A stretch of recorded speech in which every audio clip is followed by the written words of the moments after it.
सभी संगत को, माँ के सभी बच्चों को जय माता दी। माँ का प्यार, माँ का आशीर्वाद आप सबको हमेशा मिलता रहे। और सबसे पहले आपको श्रावण मास की बहुत बहुत हार्दिक शुभकामनाएं। भोलेनाथ की कृपा भी आप पर बनी रहे। हर हर महादेव। तो जैसे कि मैंने पिछले वीडियो में बताया था कि व्हाट्सएप पर कई बच्चों के सवाल आए हैं, उन्होंने कई अपनी जिज्ञासाएं जाहिर की हैं, तो संभव नहीं हो पाया कि सबका मैं जवाब व्हाट्सएप पर दे पाऊँ। तो मैंने एक तरीका सोचा कि क्यों ना मैं वीडियो में ही सबका जवाब दे दूँ, क्योंकि कई प्रश्न तो उसमें एक जैसे हैं और कई अलग अलग हैं। तो जिन लोगों को मैंने जवाब दे पाई, मैं जितने लोगों को उसमें शामिल कर पाई, मैंने जवाब उनको व्हाट्सएप पे दे दिया था। लेकिन सबका जवाब मैं व्हाट्सएप पर नहीं दे पाई क्योंकि इतना समय नहीं मिल पाता। तो मैंने कुछ प्रश्न लिए हैं, हालांकि मैंने सारे प्रश्न नहीं ले पाई हूँ क्योंकि वीडियो लंबी हो जाएगी। काफ़ी समय से ये प्रश्न व्हाट्सएप पे पड़े थे और मुझे फिर व्हाट्सएप पे मैसेज भी आ रहे हैं लगातार कि आपने कुछ बताया नहीं, कुछ बताया नहीं। और कुछ लोग तो ये भी लिख देते हैं कि अगर आपने जवाब नहीं देना था तो नंबर क्यों डाल रखा है। खैर कोई बात नहीं, जैसे जिसकी सोच वैसी, अब हम क्या कर सकते हैं। नंबर मैंने एक सुविधा के लिए दिया था, लेकिन फ़िलहाल उसमें मैंने प्रश्नों को जानने के लिए नंबर नहीं दिया था। लेकिन चलो, व्हाट्सएप पर प्रश्न आ रहे हैं तो मैंने अपना दायित्व समझा है कि मैं जवाब दे दूं जितना मुझसे संभव हो पाता है, जितना मुझे आता है, जितना मुझे माँ भगवती ने सिखाया है। तो मैं एक एक करके प्रश्न लूँगी, लेकिन मैं नाम नहीं बता सकती हूँ क्योंकि मैंने किसी ने अपना नाम नहीं दिया है। इसमें केवल नंबर से प्रश्न आए, केवल प्रश्न किए गए हैं, अपना नाम नहीं लिखा गया। इसमें केवल एक माँ की बच्ची है कोई, निशी, केवल उन्होंने ही अपना नाम बताया है। तो बाकी लोगों ने तो सीधे प्रश्न किए हैं। तो मैं प्रश्न पढ़कर उसका जवाब दे रही हूँ, तो आप देखिएगा कि कौन सा प्रश्न किसका था। तो इसमें पहला जो प्रश्न है वो है, माँ काली को किस तेल की जोत लगाते हैं। देखिए, आमतौर पर माँ काली को सरसों के तेल की ही जोत लगाई जाती है। कई घरों में घी की जोत भी लगाते हैं, लेकिन घी की जोत जो होती है वो केवल माँ की आराधना करने के लिए होती है। अगर आपके कोई संकट है या कोई परेशानियां है, कोई नेगेटिविटी है, तो वो उस जोत से वो नहीं हटती। वो सरसों के तेल की जोत लगाने के बाद ही वो चीज़ें हटती हैं। अगर माँ काली की मूर्ति है तो माँ काली की मूर्ति के सामने तो घी की जोत नहीं लगती है, फिर सरसों के तेल की ही लगती है। लेकिन अगर आपने कोई मूर्ति नहीं रखी है, आप सिर्फ प्रतीक स्वरूप ही माँ के नाम का दीपक जला रहे हो, तो घी की जोत आप जला सकते हो। अन्यथा सरसों के तेल की जोत ही माँ काली के लिए सर्वश्रेष्ठ होती है। दूसरा प्रश्न है, नवाण मंत्र में ऐंग लगता है कि ऐम लगता है। तो नवाण मंत्र में आप ऐम प्रयोग कीजिए या ऐंग प्रयोग कीजिए, दोनों ही सही हैं, क्योंकि एक तो ये 9 ग्रहों से संबंधित मंत्र है, दूसरा ये तीनों देवियों से संबंधित मंत्र है, यानी महाकाली माँ, माँ लक्ष्मी और माँ सरस्वती, इन तीनों का ये मंत्र है। और मूल मंत्र जो है ये माना जाता है माँ दुर्गा माँ काली का। तो माँ दुर्गा ही माँ काली है, इसमें बिल्कुल ये सोचने की ज़रूरत ही नहीं है कि दुर्गा माँ का है कि माँ काली का है। देखिए, दुर्गा माँ ने ही माँ काली का रूप धारण किया था, भले ही नाम अलग अलग है लेकिन शक्ति एक है, आदि शक्ति। तो मैं तो नहीं मानती कि ये पर्टिकुलर एक ही, मैं मानती हूँ कि जो ये नवाण मंत्र है ये एक ब्रह्मांड का मूल आधार मंत्र है, आदि शक्ति का मंत्र है। तो इसमें ऐंग लगाइए या एम लगाइए, दोनों ही सही है। केवल मंत्र का जो उच्चारण है वो उसी प्रकार किया जाना चाहिए जैसे कि ये है। इसमें अन्य अपनी तरफ से कोई चीज़ नहीं जोड़ी जा सकती, नहीं तो ये विपरीत असर करना शुरू कर देता है।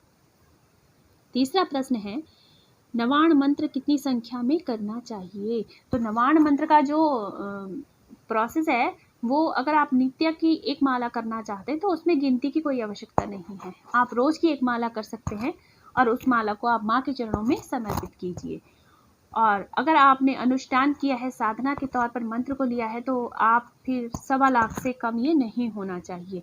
लेकिन 1.25 लाख मंत्र जाप से पहले आपको प्रैक्टिस जरूर करनी चाहिए कि हम इसको कैसे पूरा करें। तो इसके लिए सबसे अच्छा यही है कि आप नित्य की एक माला शुरू कर दीजिए और धीरे धीरे माला की संख्या बढ़ाइए।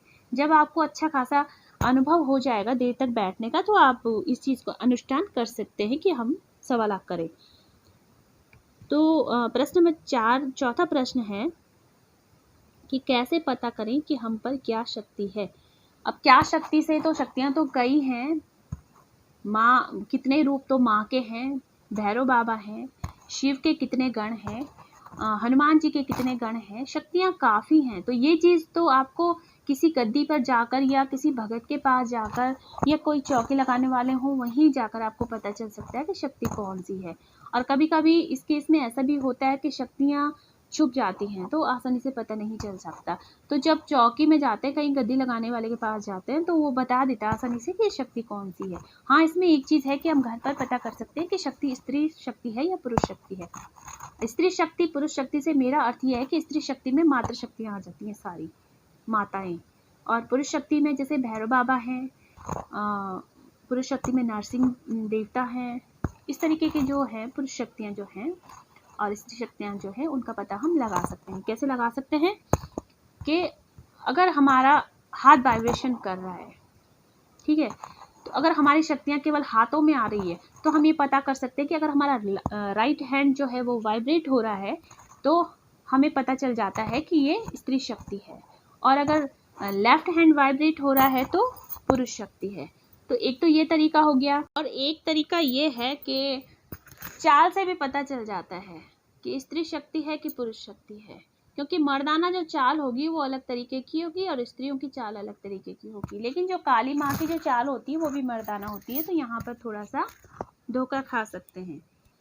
तो इस चीज़ का पता करने के लिए तो गद्दी पर ही जाना पड़ेगा, और जो प्रोसेस नॉर्मली घर में पता करने का वो मैंने आप लोगों को बता ही दिया है।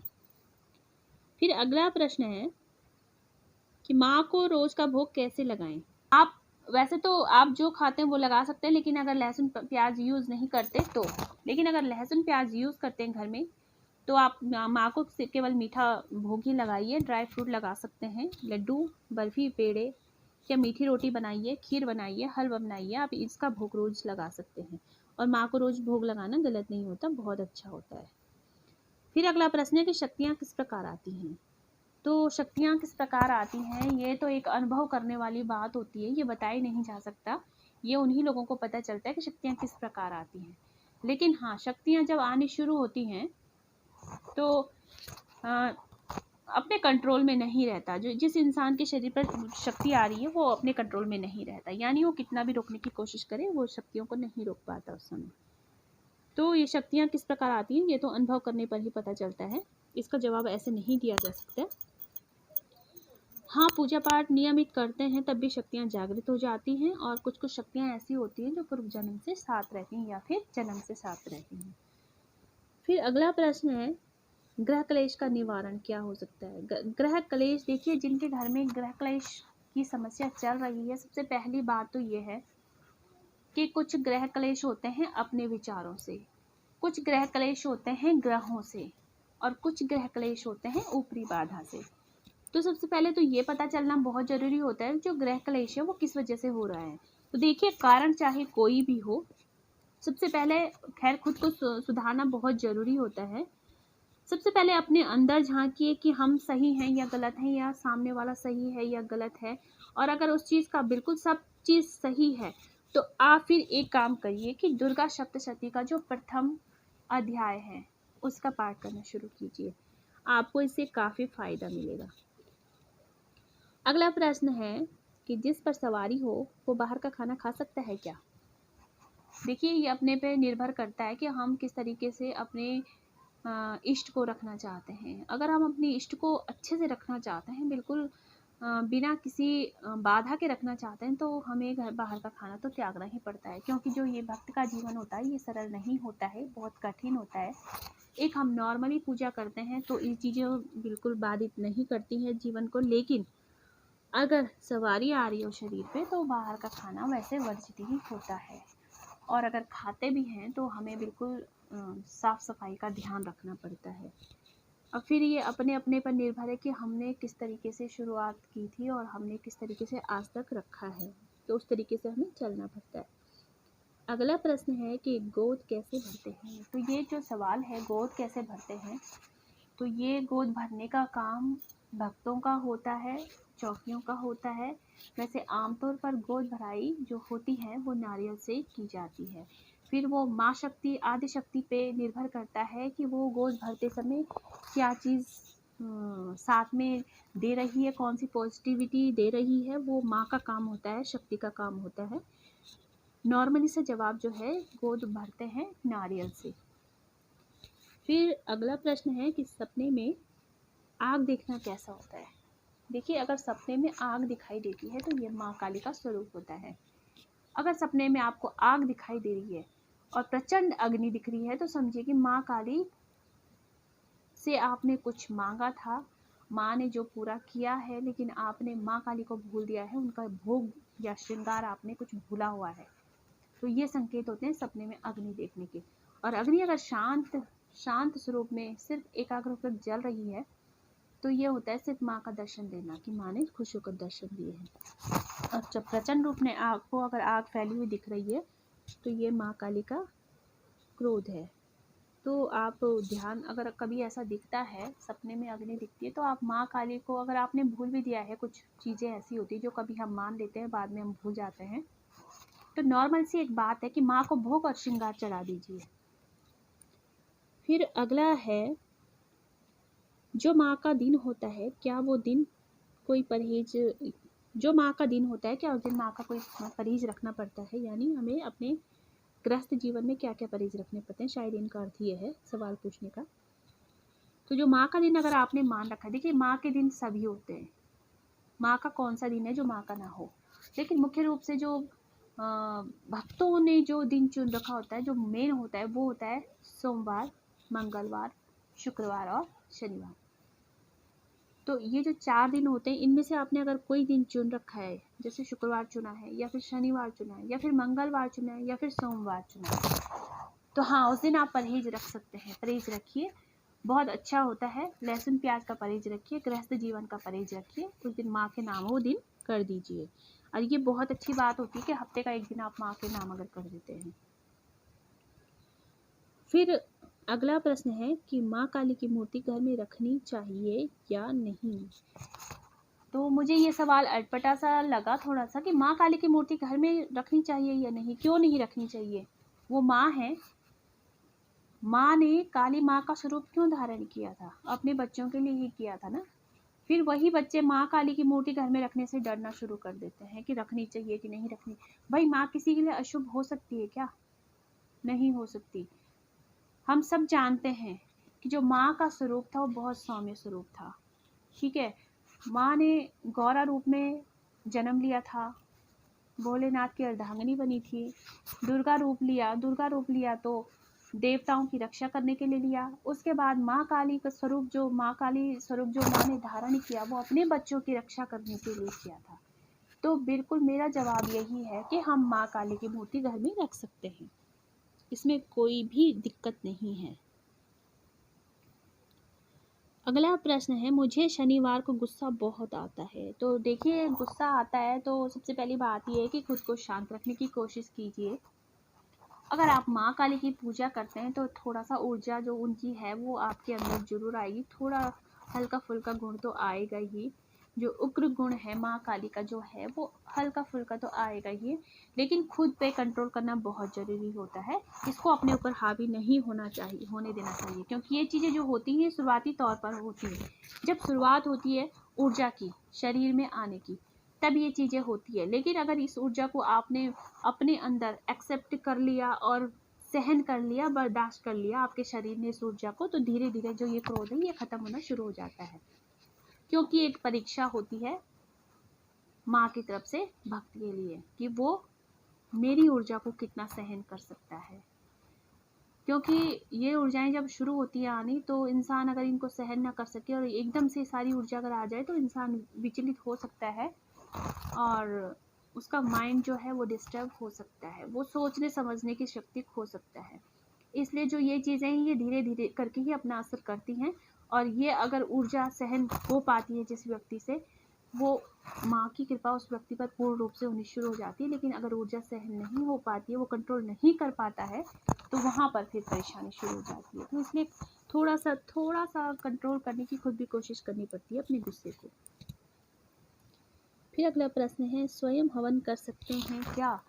देखिए, हवन कर सकते हैं स्वयं, लेकिन अगर आप साधक हैं तो। लेकिन अगर आप नॉर्मल लाइफ जी रहे हैं, अपनी साधारण पूजा पाठ करते हैं, एक साधक अलग चीज़ होता है और नॉर्मली पूजा पाठ करने वाला अलग होता है। साधक तो मंत्रों की ऊर्जा को अपने अंदर बहुत हद तक समाहित कर लेता है, लेकिन जो एक दैनिक पूजा करने वाला है, नॉर्मली पूजा पाठ करता है जो, वो उतनी ऊर्जा सहन नहीं कर सकता। दूसरी बात ये है कि जब हम हवन करते हैं तो कई शक्तियाँ जागृत होती हैं। तो अगर आप नॉर्मली लाइफ में हैं, साधक नहीं हैं या कोई शक्ति शरीर पर नहीं है, देखिए शक्ति शरीर पे होने का अर्थ ये नहीं है कि आप सब कुछ जानते हैं। इसका अर्थ ये नहीं होता कि शक्तियाँ अगर शरीर पे आ रही हैं तो आप सब कुछ जान गए। इसमें भी बहुत से हानियाँ शुरू हो जाती हैं कि अगर कुछ लोग ये समझते हैं कि शक्तियाँ शरीर पे आ रही हैं तो हम ये भी कर सकते हैं, वो भी कर सकते हैं। नहीं, बहुत परेशानी शुरू हो जाती है, जिन परेशानियों का सामना करना एक नॉर्मल इंसान के बस की बात नहीं होती है। तो मेरे हिसाब से तो हवन केवल साधकों को करना चाहिए, और जो नॉर्मल अपनी पूजा पाठ करते हैं उनको स्वयं से हवन नहीं करना चाहिए, क्योंकि हवन जब स्वयं करना शुरू हो जाता है घर में तो हाँ, फिर पता नहीं चल पाता कि कौन कौन सी शक्तियाँ जागृत होनी शुरू हो गई हैं। तो हवन खासकर या तो आपको जानकारी पूरी हो हवन के बारे में, तब आप हवन कर सकते हैं, नहीं तो हवन स्वयं से नहीं करना चाहिए, फिर किसी पंडित के द्वारा ही हवन कराना चाहिए। हाँ, साधक लोग हवन स्वयं कर सकते हैं क्योंकि उन्हें उतनी जानकारी होती है, वो कई समय से साधनाएं कर रहे होते हैं। तो आज मैंने 14 प्रश्न लिए हैं, प्रश्न अभी और भी बाकी हैं। तो मुझे उम्मीद है कि जिन जिन लोगों के प्रश्नों का उत्तर मैं दे पाई हूँ, प्रश्नों का जवाब उन्हें मिल गया होगा, उनकी जिज्ञासा कुछ हद तक मैंने शांत की होगी, और उम्मीद है कि वो मेरी जवाब से संतुष्ट होंगे। और आगे के प्रश्न मैं लूँगी अगली वीडियो में। तो आगे के कुछ प्रश्न रह गए हैं, उनको मैं अगली वीडियो में लूँगी। उम्मीद है कि शायद मैंने जो जानकारी दी वो आप लोगों की कुछ मदद कर सके। तो मिलते हैं अगली वीडियो में। चैनल को सब्सक्राइब ज़रूर कीजिएगा और लाइक शेयर भी ज़रूर कीजिएगा। और शेयर कीजिएगा, शेयर इसलिए कीजिएगा कि एक तो जानकारियाँ जो होती हैं वो ज़्यादा से ज़्यादा लोगों तक पहुँचती हैं, और जानकारियाँ यूट्यूब पर कई भरी पड़ी हैं, लेकिन एक अनुभव जो होता है वो अपना अपना अलग अलग होता है। वो किसी का कैसा होता है, किसी का कैसा होता है, कम हो ज़्यादा हो, उससे कोई फ़र्क नहीं पड़ता। फ़र्क सिर्फ ये पड़ता है कि हम संतुष्ट किससे हो रहे हैं। हो सकता है हमें कुछ प्रश्नों का जवाब पहले ही मिल चुका हो और दोबारा में हमने वही प्रश्न किया तो हमें वही जवाब मिला हो, लेकिन संतुष्टि एक जो होती है वो हृदय को बहुत सुकून देती है। वो संतुष्टि किसी से भी मिल सकती है। अपनी जिज्ञासा, अपनी सवालों का जवाब मिलने के बाद जो शांति मन को मिलती है वो कहीं से भी मिल सकती है। तो माँ की सेवा करते रहिए, माँ का गुणगान गाते रहिए और माँ का प्यार पाते रहिए। चैनल को सब्सक्राइब जरूर कीजिएगा। और हाँ, एक सूचना और देनी है। व्हाट्सएप पर बार बार मैसेज आ रहे हैं कि सवारी की वीडियो नहीं पड़ रही है या फिर चौकी की वीडियो, गद्दी की वीडियो नहीं पड़ रही है। तो अभी माँ का आदेश है कि मैं ऐसी वीडियो अभी शेयर ना करूँ, इस वजह से अभी वीडियो नहीं पड़ रही है। जैसे ही माँ का आदेश हो जाता है, मुझे इजाज़त मिल जाती है, मैं वीडियो ज़रूर डालूँगी, लेकिन कुछ समय के लिए माँ की बंदिश है। माँ ने मुझे इजाज़त नहीं दी है, माँ ने स्वयं मना किया है कि फ़िलहाल ये चीज़ें इसलिए मैंने बंद कर रखी हैं, लेकिन आगे मैं आपको जल्दी ही इन चीज़ों को शेयर करूँगी। तब तक के लिए जय माता दी। स्वस्थ रहिए, सुरक्षित रहिए।